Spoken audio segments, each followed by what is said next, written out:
Hi, hello అందరికి నమస్కారం friends. మనము మ్యాథ్స్ మెథడాలజీలో భాగంగా సిలబస్ ఎక్స్ప్లెనేషన్ అనేది చేసుకున్నాం. ఓకేనా? ఇప్పుడు ఆ సిలబస్కి సంబంధించిన దాంతో మనకి ఫస్ట్ యూనిట్లో చూడండి, గణితం, గణిత స్వభావం అనేది ఉంది. దీంతో ఓకేనా, గణిత స్వభావం గురించి గణిత స్వభావం, అదేవిధంగా గణిత స్వభావం గురించి మనం ఇప్పుడు నీట్గా ఎక్స్ప్లెనేషన్ చేసుకున్నాం ఫ్రెండ్స్. ఓకేనా? రండి అందరం వెళ్దాం. ఓకేనా? చూడండి, ఇంపార్టెంట్ ఫస్ట్ యూనిట్ ఇది.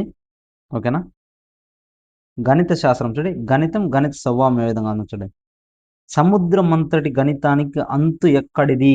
భాస్కరాచార్య సముద్రం అంతటి గణితానికి అంతు ఎక్కడిది అని అడుగుతున్నాడు. ఎవరు? ఫస్ట్లోనే భాస్కరాచార్య. సార్ ఎట్లా గుర్తుపెట్టుకోవాలి? సముద్రము భాస్కరుడు. భాస్కరుడు అంటే సూర్యుడు కదా. సముద్రం మనం పోతానే ఏం చూస్తాము? సూర్యుని చూస్తామా? చూడమా? సూర్యుడు మంచి దృశ్యాలు, ఫోటోలు బాగా తీసుకుంటాం కదా, ఈజీ గుర్తుపెట్టుకోవాలి. సముద్రం అంతటి గణితానికి అంత ఎక్కడిది అంటే భాస్కరాచార్య. గుర్తుపెట్టుకోవాలి. తర్వాత చెప్పేటప్పుడు నీట్గా చెప్పుకున్నాం. ఇది చాలా ఇంపార్టెంట్. నెంబర్ ఆఫ్ టైమ్స్ మనకి ఎగ్జామ్స్లో వచ్చిందనమాట. చూడండి, గ్రీకు భాషలో మ్యాంతనైన్ అంటే నేర్చుకోవడం. గ్రీకు భాషలో మ్యాంతనైన్ అంటే నేర్చుకోవడం. టెక్ని అంటే ఒక కళ, సూక్ష్మ పద్ధతి. టెక్ని అంటే ఒక కళ కానీ, సూక్ష్మ పద్ధతి కానీ, అర్థాన్నిచ్చే పదాల నుంచి మ్యాథమెటిక్స్ అనే గణిత పదాన్ని తీసుకోవడం జరిగింది. ఓకేనా? నెక్స్ట్ చాలా ఇంపార్టెంట్, మనకి అప్డేటెడ్ కూడా ఉండేది. డ్రాఫ్ట్ కాపీస్ కూడా ఎక్స్ప్లెనేషన్ చేసుకున్నప్పుడు అక్కడ కూడా ఉంటుంది మ్యాటర్. అక్కడ కూడా మనం ఎక్స్ప్లెనేషన్ అనేది చేసుకుంటాం. ఓకేనా? చూడండి, గణితం అంటే విషయాలకు సంబంధించిన వివిధ సూక్ష్మ పద్ధతులను నేర్చుకునే కళ అనవచ్చు. కరెక్టే కదా? గణితం అంటే విషయాలకు సంబంధించిన వివిధ సూక్ష్మ పద్ధతులను నేర్చుకునే కళ అని చెప్పొచ్చు. సంస్కృత భాషలో గన్ అంటే లెక్కించడం. కాబట్టి గణితం అంటే లెక్కలు చేయడానికి, గణనలు చేయడం అని చెప్పవచ్చు అంటున్నాడు. చాలా చాలా ఇంపార్టెంట్ ఫ్రెండ్స్. ఓకేనా? గణితానికి వివిధ శాస్త్రవేత్తలు వివిధ రకాల నిర్వచనాలు ఇచ్చారు. వాటిని కొన్ని పరిశీలిద్దామంటున్నాడు. సంఖ్యారాశుల మాపనమే విజ్ఞానమే గణితం అని చెప్పింది బెల్ చాలా ఇంపార్టెంట్. సార్ ఎట్లా సార్ గుర్తుపెట్టుకోవాలి? గుర్తుపెట్టుకునేది ఏం లేదు, బెల్ ఉంటుంది కదా. మనం స్కూల్కి వెళ్తానే బెల్ కొడతానే మొట్టమొదటి పీరియడ్ మ్యాథ్స్ పీరియడ్ ఉంటుంది. చాలా స్కూల్లో మ్యాథ్స్ పీరియడ్ ఉంటుంది. గుర్తుపెట్టుకోండి, మ్యాథ్స్ పీరియడ్లో సంఖ్యా రాశులు మాపనాల విజ్ఞానమే గణితం అని చెప్పింది బెల్. ఓకేనా? సంఖ్యా పరిమాణం సంఖ్యా పరిమాణం ఆకారాల శాస్త్రమే గణితం అంటున్నాడు. పరిమాణబద్ధ ఆలోచనలను వ్యక్తం చేయడానికి ఉపయోగపడే భాష గణితం అంటున్నాడు.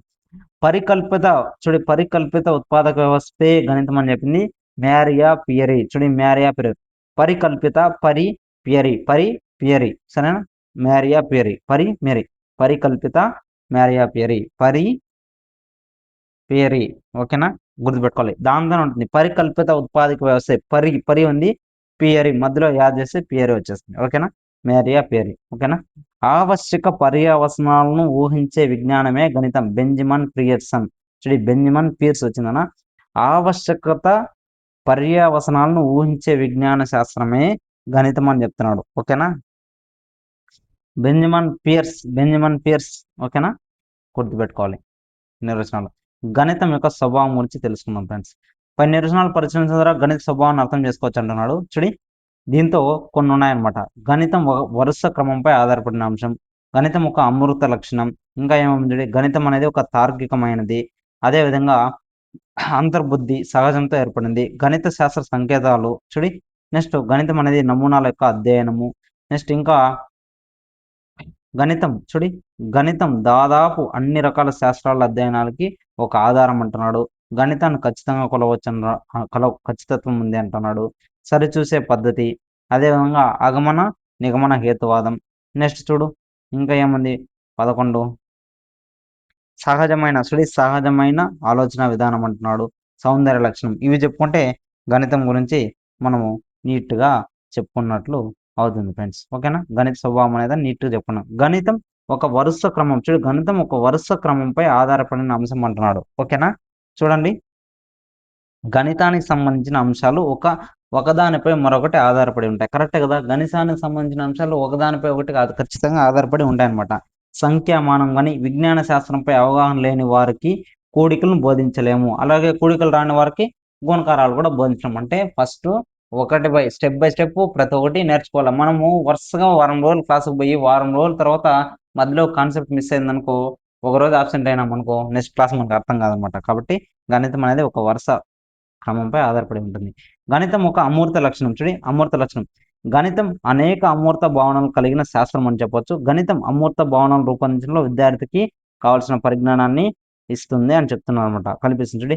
ఉదాహరణకు సంఖ్య అనేది అమూర్తమైన భావన. కరెక్టే కదా. 2 ఆకులు, 2 పండ్లు, 2 అనేది అమూర్త భావన కదా. 2 ఆకులు, 2 పండ్లు, 2 అంటావు. ఆకులు కనిపిస్తున్నాయి కానీ నీకు 2 అనేది కనిపిస్తుందా? కనిపించదు కదా. గుర్తుపెట్టుకోవాలి. నెక్స్ట్ గణితం ఒక తార్కికమైనది అంటున్నాడు. గణితం ఒక తార్కికమైనది. చూడి తర్కమే గణితానికి పునాది. చూడి గణిత శాస్త్ర భావనలన్నింటినీ పూర్తిగా తార్కిక నిర్మాణం వలన ఏర్పడ్డాయని చెప్పింది రస్సెల్ అండ్ వైట్ హార్డ్. చూడి చాలా important. Russell and white hard అనమాట వీళ్ళిద్దరు. చూడి గణితానికి పునాది ఏమరా అంటే తర్కమే. గణిత శాస్త్రానికి పూర్తిగా తార్కికమైనది. తార్కిక నిర్మాణం వలనే గణితం ఏర్పడిందని చెప్పింది రస్సెల్ అండ్ వైట్ హార్డ్. చాలా ఇంపార్టెంట్ ఫ్రెండ్స్. చూడండి ఎగ్జాంపుల్ ఏమి ఇచ్చారు మనకాడ. 3 + 5 = 8. 8 - 5 = 3. 8 - 3 = 5. అంటే సరి చూసుకోవాలి. కరెక్టా అనేసి చెక్ చేసుకోవడం అనమాట. నెక్స్ట్ చూడి గణితం అంతర్బుద్ధి సహజ జ్ఞానంతో ఏర్పడింది అంటున్నాడు. చూడి ప్రతి గణిత ప్రవచనం మానవుని అంతర్బుద్ధి సహజ జ్ఞానం వలనే ఏర్పడిందని భావిస్తారు. కరెక్ట్ కదా. ప్రతి గణిత ప్రవచనం అనేది మానవుని యొక్క అంతర్బుద్ధి ఆలోచనతోనే సహజ జ్ఞానంతోనే ఏర్పడిందని మనం భావించవచ్చు. కరెక్టే కదా. నెక్స్ట్ గణిత శాస్త్రానికి సంకేతాలు ఉన్నాయి. ఖచ్చితంగా ఉంటది. గణితంలో సంకేతాలు కలిగిన ఒక భాష అనమాట. గణిత శాస్త్రానికి సూత్రాలన్నీ సాధారణంగా సంకేతాల్లోనే తెలపబడతాయి. కరెక్ట్ కదా. మనకి సమానం అంటే ఈక్వాలిటీ చూపిస్తాం. అదేవిధంగా సమాంతరం అంటే ప్యారలల్ చూపిస్తాం. 3, 4 మొత్తం అంటే ప్లస్. అదే తీసేయాలనుకుంటే మైనస్. భాగించాలనుకుంటే గుణించాలంటే గుణకారం, భాగించాలంటే భాగారం. ఓకేనా. ఇది గుర్తుపెట్టుకోవాలి. నెక్స్ట్ చూడండి నమూనాల అధ్యయనం. గణితం అనేది నమూనాల యొక్క అధ్యయనం అంటున్నాడు. గణిత శాస్త్రం ఏ ప్రాపంచిక విషయానికైనా నమూనాలను సూచిస్తుంది. కరెక్ట్ కదా. చూడండి ఒకసారి భౌతిక శాస్త్ర నమూనా కానీ వస్తు రూప నమూనాలతో కానీ గణితం సూచించగలడం వలనే వాటిని విశ్లేషించడం, పరిశోధించడం కూడా జరుగుతుంది. ఈనాడు మనం ఉపయోగిస్తున్న ఆల్గారిథం కూడా సాధారణంగా గణిత నమూనా అవుతుంది. కరెక్ట్ కదా. గణితం ఒక నమూనాల అధ్యయనం అంటున్నాడు. గణితం ఏ ప్రాపంచిక విషయాలనైనా నమూనాల ద్వారానే సూచిస్తుంది. ఓకేనా. ఇప్పుడు మనం ఆల్గరిథం ఉపయోగిస్తాం. 0s 1 బైనరీ లాంగ్వేజ్ ఉపయోగిస్తున్నాం కూడా అది కూడా అదే అనమాట. చూడి గణితం అనేది 7వ ఇచ్చాడు. గణితం దాదాపు అన్ని రకాల శాస్త్ర అధ్యయనంలో ఒక ఆధారం లేక పరికరంగా తోడ్పడుతుంది. కరెక్టే. గణితం అనేది అన్ని శాస్త్రాలతోనూ అనుబంధంగా ఉంటుంది ఖచ్చితంగా. ఓకేనా. మన సాధారణ నిత్య జీవితంలో గణితం అనేది చాలా యూజ్ చేస్తాం మనము. ఒక అధ్యయనానికి సంబంధించిన విషయ విశ్లేషణకు ఫలితాలను రాబట్టడానికి గణితం ఎక్కువగా సహాయపడుతుంది. కరెక్టే కదా. నీకు తెలుగులో అయినా గణితాన్ని వాడతాం మనం ఖచ్చితంగా. తెలుగులో నీకు ఎన్ని మార్కులు వచ్చాయరా అంటే మనం చెప్పమ్మా అట్లా. నెక్స్ట్ ఖచ్చితత్వం. గణితం అనేది అక్యురసీ అనేది ఉంటుందన్నమాట. చూడు ఏ విధంగా ఉంటుంది. గణితం హేతువాద పద్ధతిని ఖచ్చితమైన ఫలితాలను సాధించడానికి వీలైన శాస్త్రం. కరెక్ట్గా ఉంటుందన్నమాట. గణితంలో సన్నిగ్ధతకు తావులేదు. ఖచ్చితంగా నువ్వు కరెక్టా తప్ప అనే దానికి నీకు ఆలోచన అనేది అవసరం లేదు. ఖచ్చితంగా తప్పు అయితే తప్పు, కరెక్ట్ అయితే కరెక్ట్ అని చెప్తున్నారు అనమాట. గణితంలోని ఫలితాలను సరైనవి సరికానివి అని మాత్రమే వర్గీకరించవచ్చు. కరెక్ట్ అన్న కావాలి లేదా తప్పు అన్న కావాలని చెప్తున్నారు. నెక్స్ట్ చూడు పరిస్థితులకు అనుగుణంగా ఫలితాలను మారే అవకాశం లేదనమాట. సమస్యలను గణిత పద్ధతిలో పరిష్కరించడం ద్వారా భేదాభిప్రాయాలు అనేది తావుండదు. కరెక్ట్ కదా. మన సమస్యలను గణిత పద్ధతుల్లో పరిష్కరించడం వల్ల భిన్నాభిప్రాయాలు అనేవి ఉండదన్నమాట. చూడు 3 × 5 3 5 ఎంత 15. ఈ ఫలితం ఎవరు చెప్పినా ఒకే విధంగా ఉంటుంది. కరెక్టే కదా. నెక్స్ట్ సరిచూసే పద్ధతి ఉంటుంది అనమాట. గణితానికి సరిచూసే పద్ధతి కూడా ఉంటుంది అంటున్నాడు. చూడండి ఒకసారి సమస్యలను గణిత పద్ధతుల్లో సాధించిన తర్వాత ఫలితాలను సరిచూసుకునే అవకాశం ఉంటుంది. కరెక్ట్ కదా.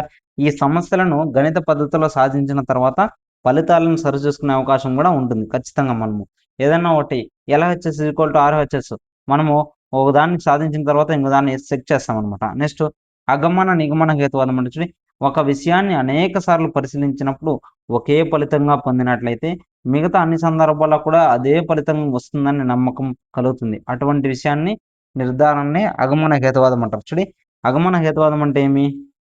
ఒక విషయాన్ని అనేక సార్లు పరిశీలించినప్పుడు ఒకే ఫలితం ఒకే రిజల్ట్ వచ్చింది అనుకో మిగతా అన్ని సందర్భాల్లో కూడా సేమ్ రిజల్ట్ వస్తుందని చెప్పడం. ఎగ్జాంపుల్ ఏం చెప్పాడు. 1 + 3 = ఎంత 4. ఇది ఎవరు రాయినా 4. 3 + 5 = 8. ఇది ఎవరు రాయినా 8 అనమాట. రెండు బేస్ సంఖ్యలు మొత్తం ఒక సరి సంఖ్య అని ఉదాహరణ ద్వారా తెలుసుకోవచ్చు అనమాట. నిగమన హేతువాదం చూడి, నిగమన హేతువాదం కొన్ని స్వానుభావ విషయాలను అనిర్వచిత పదాలను స్వీకృతాలు నిర్వచింపబడిన సత్యాలపై ఆధారపడుతుంది అనమాట. ఆగమన హేతువాదం అయితే మనం ఒకసారి కొన్ని రాసులను చెక్ చేసి పదే చెక్ చేస్తే వచ్చే రిజల్ట్ను మిగిలిన వాటికి ఆపాదించవచ్చు అనమాట. కానీ నిగమన హేతువాదం అనేది కొన్ని స్వానుభావ విషయాలను అనిర్వచిత పదాలు స్వీకృతాలుగా నిర్వచించబడిన సత్యాలపైన ఆధారపడింది. చూడి ఎగ్జాంపుల్ ఏమి ఇచ్చాడు, అర్ధవృత్త రేఖాఖండంలో కోణం సమకోణం. చూడి అర్ధవృత్త రేఖాఖండంలో కోణం అనేది సమకోణం అని నిరూపించడానికి మనం ఈ క్రింది సత్యాలను నిరూపిస్తాం అనమాట. ఒక కోణంలో ఒక వృత్తంలో ఒక చాపంతో కేంద్రం వద్ద ఏర్పడే కోణం అదే మిగతా చాపంతో మిగిలిన వృత్త పరిధిపై ఏర్పడే కోణానికి రెట్టింపుగా ఉంటుంది అంటున్నాడు. చూడి angle AOB is equal to angle 2ADB అంటున్నాడు. 2ADB అంటున్నాడు అనమాట. ఓకేనా. ఇంకోటి ఇచ్చాడు చూడి, ఒక సరళ రేఖ మీద ఒక బిందువు వద్ద ఏర్పడే కోణం మొత్తం 180 డిగ్రీలు. కరెక్టే కదా. ఎప్పటికైనా ఒక సరళ రేఖ మీద ఒక బిందువు వద్ద ఏర్పడే కోణాల మొత్తం ఎంత 180 డిగ్రీలే ఉంటుంది అనమాట. పై సత్యాలను ఆధారంతో కింది విధంగా నిరూపిస్తారనమాట. వాళ్ళు ఈ విధంగా వేస్తున్నారు అనమాట. చూడి ఒక వృత్తంలో ఒక ట్రయాంగిల్ గీస్తారు. చూడి A ఇంటూ B వృత్త కేంద్రంలో AXBలో వృత్త కేంద్రం మధ్య ఏర్పడే కోణం ఎంత 180 డిగ్రీలు. 180 డిగ్రీలు ఏర్పడింది. కాబట్టి angle ACB is equal to 180/2 అంటే 90 డిగ్రీలు అని చెప్తున్నారు అనమాట. ఓకేనా, నిరూపించడం. నెక్స్ట్ గణితం అనేది సహజమైన ఆలోచన విధానం అంటున్నాడు. గణితంలో సమస్యలను వ్యక్తి తార్కిక ఆలోచన శక్తి సృజనాత్మక శక్తి ఆధారంగా సాధించవలసి ఉంటుంది. కాబట్టి గణితం అనేది అభ్యసించడం ద్వారా విద్యార్థుల్లో తార్కిక ఆలోచన శక్తి సృజనాత్మక శక్తిని కూడా పెంపొందిస్తుంది. కరెక్ట్ కదా. గణితంలో సమస్యలను వ్యక్తి తార్కిక ఆలోచన శక్తి సృజనాత్మక శక్తి ఆధారంగా సాధించవలసి ఉంటుంది. కాబట్టి గణితం అభ్యసించడం ద్వారా విద్యార్థుల్లో తార్కిక ఆలోచన శక్తి సృజనాత్మక శక్తులు కూడా పెంపొందుతాయని చెప్తున్నాను అనమాట. చూడండి, గణితం అనేది సౌందర్య లక్షణం కలిగి ఉంటుంది అనమాట. చూడండి, జామితి ఆధారంగా మానవుల్లో నిర్మించబడే కట్టడాలు ప్రకృతిలో సౌష్ఠవ రూపాన్ని కలిగిన పూలు, ఆకులు, అలాగే గణిత ఫజిల్స్ కానీ శిల్పం అన్ని కూడా గణిత నియమాలకు లోబడిన విషయాలుగా మనకు తెలుసు అంటున్నాడు. చూడి, గణితం అనేది ఒక సౌందర్య లక్షణాన్ని కలిగి ఉంటుంది. చూడండి, నిర్మించబడే కట్టడాలు కూడా ఒక సౌందర్య లక్షణంగా ఉంటుంది. చూడడానికి ప్రకృతిలో సౌష్ఠవ రూపాన్ని కూడా కలిగి ఉంటాయి. పూలు కానీ ఆకులు కానీ, ఓకేనా, శిల్పాలు ఇవన్నీ కూడా. ఓకేనా, ఇది గణితం యొక్క స్వభావంగా మనము చెప్పవచ్చు అనమాట. ఈ గణిత స్వభావంలో ఎన్ని ఉన్నాయి మనకి ఒకసారి చెప్పండి. గణితం అనేది వరుస క్రమంపై ఆధారపడిన అంశం. అమూర్త లక్షణం అంటున్నాం. గణితం తార్కికం అనేది గణితం అంతర్బుద్ధితో ఏర్పడిందని చెప్తాము. గణిత శాస్త్ర సంకేతాలు కానీ నమూనాల అధ్యయనం కానీ గణిత శాస్త్రం అనేది దాదాపు అన్ని శాస్త్రాల్లో అధ్యయనానికి ఒక ఆధారం అని చెప్పవచ్చు. గణితం ఖచ్చితత్వమైనది. గణితం సరిచూసే పద్ధతి.